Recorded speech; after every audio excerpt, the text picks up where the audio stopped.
What's your family's disturbing secret? The only thing that was unusual about my family was that my parents always tied and locked my sister in a bedroom every single night. They always told me not to question my elders, and so I never asked. My parents were going to San Francisco for my dad's birthday party and trusted me enough to not get a babysitter and to follow the same routine for my sister as everyone else. Now honey, remember to tie her to bed before 9:30 p.m. and lock the door, my mother said to me before following my father out the door. Then she turned to me with a straight face and said, do not, I repeat, do not unlock that bedroom. No matter what, do not unlock it. Call us on the phone in the living room if there is an emergency. I turned the lock to the main house and I looked at my sister. The clock read 4:45 p.m., so only 5 more hours. Once the clock hit 9:25, I told my sister to go brush her teeth and head to bed. Once she told me that she was in bed, I ran upstairs to tie her to the bed, and when I went into her room, I froze. All the walls were scratched up, the windows nailed shut, and all the furniture was gone except her bed. Just a single bed in the middle of a room, I thought. Of course, this shocked me because I've never gone into a room like this before. Okay, Allie, I said, go lay down. She laid down and I tied her up. How the heck is she supposed to be comfortable like this, I thought.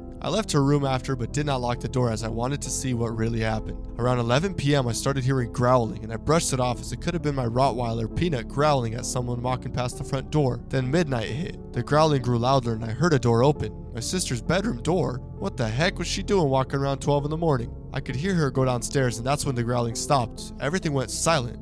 Then I could hear Peanut start whining. I got up from my bed and slowly opened my door, and as I was walking down the stairs, I noticed a trail of blood going from the living room to the kitchen. Right next to the end of the stairs was an archway to the kitchen, and I peeked my head into the archway to see Allison eating something. Allison, what are you? I stopped dead sentence as Allison turned around for me to see Peanut in her hands and her mouth. She unalived him and she was eating him. I ran upstairs and locked myself in my room. I grabbed my cell phone and hid under my bed. I called my parents' phone and waited for them to pick up, and I called 6 times and I got no response and I was out of luck. Then my phone buzzed. A random number. Hello? I asked. Oh God, honey, I'm so sorry. Both of our phones were dead. What's wrong? My mom responded. Mom, I forgot to lock the door and now Allison just ate Peanut. What do? I asked. My God, Blake, I knew you were too stupid. I want you to run one of the bathrooms in the house and start running any faucet, my mom responded. Wait, why? I asked. Just do it, my mom said. Now she had a deep, horrifying voice. Okay, sorry mom, but when will you be back? Well, San Diego isn't far from home, so about a couple of minutes, my mom said. San Diego? I thought you said San Francisco. Maybe they just changed plans. Okay, love you mom. Please hurry. I hung up. I ran to the closest bathroom, which was the one in the study room right next to the living room. Luckily, Allison wasn't there, and I started running the tub in the sink, just waited. That's when I heard someone walking towards the door. Who's there? I said. Blake?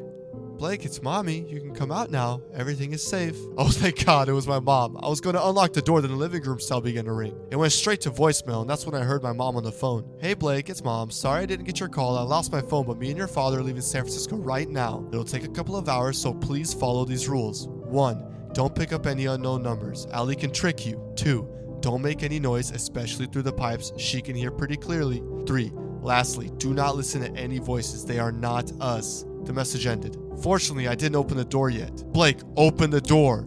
Now I can hear what must have been Allison, but sounded demonic. She banged on the door for hours, and all I did was sit near the door and waited, crying and sitting in my own pee. That's when I heard a huge gunshot. It rung in my ears. The door opened and there were my parents. I hugged them tightly and said, I was so sorry, Mom. They didn't say anything, but just cried with me. Mommy, Daddy, what happened to Allie? I said. We have no clue.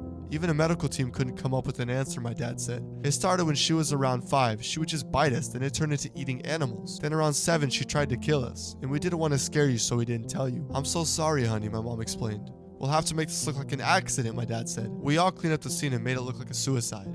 We also wrote a letter about how Allie felt pressured and wanted to end it because of all that. Everyone believed it, and now that's just a little family secret we have.